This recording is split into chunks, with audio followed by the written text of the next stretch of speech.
हरियाणा के फरीदाबाद से एक ऐसा मामला सामने आया है जिसे सुनकर आपकी रूह कांप जाएगी।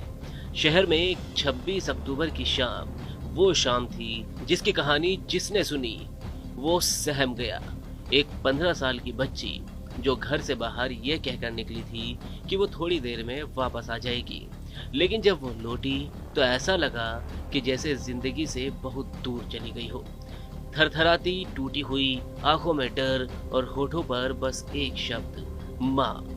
वह कुछ न कह सकी, आंसू गिरते रहे और उसके साथ गिर पड़ी उस घर की सारी ताकत। आइए सिलसिलेवार तरीके से आपको पूरी घटना बताते हैं।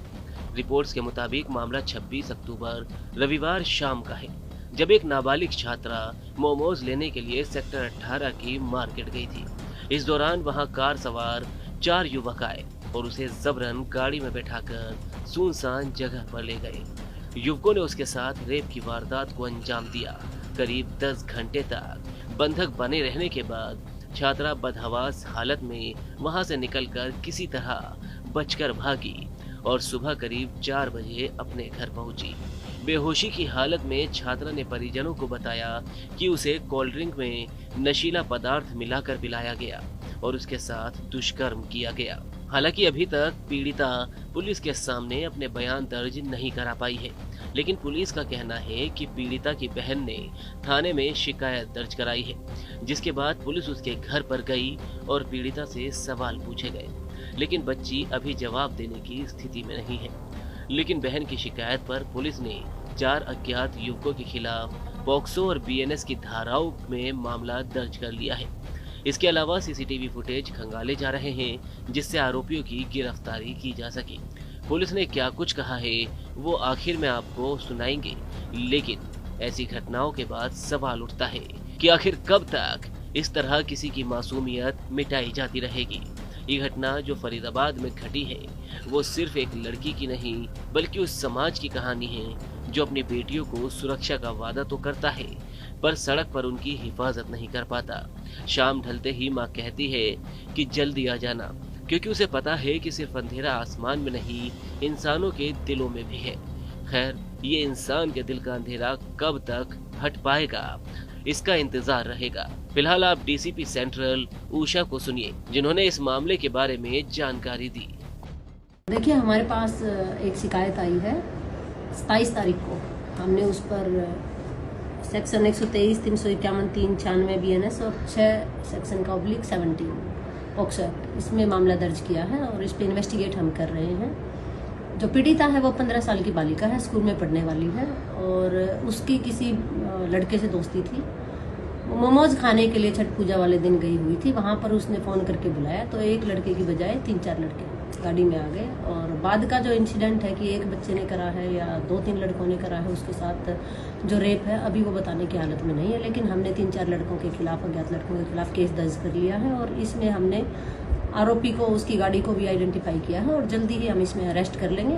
क्राइम टीम और हमारी थाने की टीम 2 अलग-अलग टीमें लगी हुई हैं और एसआईटी बना दी गई। घर वालों को कैसे पता लगा इस पूरे वाकया का और पुलिस को कैसे पता लगा? इस पे घर वालों को, क्योंकि वो जब घर पहुंची नहीं है लड़की तो उसकी बहन ने देखा कि लड़की घर नहीं आई है।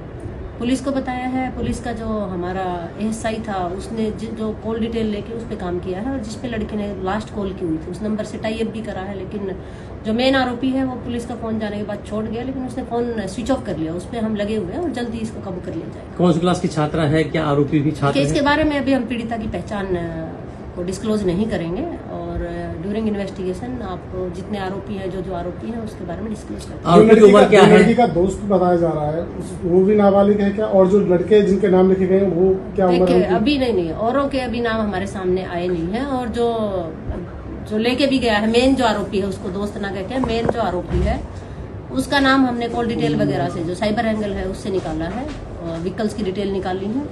इसको जैसे ही काबू करेंगे सभी का हम अभी साइबर एंगल से अदर कॉल डिटेल्स पे काम कर रहे हैं और जल्दी सभी को अरेस्ट कर लिया जाएगा। आरोपियों की उम्र की बात करें तो मैम, आरोपियों की उम्र की नहीं, आरोपियों की उम्र जैसे ही किसी भी एक आरोपी को अरेस्ट किया जाएगा, क्योंकि पीड़िता भी अभी बताने की हालत में नहीं है, तभी उनकी उम्र को हम डिस्क्लोज कर पाएंगे। क्या ये आरोपी लड़की के साथ पढ़ता था? मुख्य आरोपी नहीं, मुख्य आरोपी लड़की के साथ नहीं पढ़ता था और ये यहाँ का रहने वाला भी नहीं है। यहाँ कोई ट्रक ड्राइवरी वगैरह का काम करता है।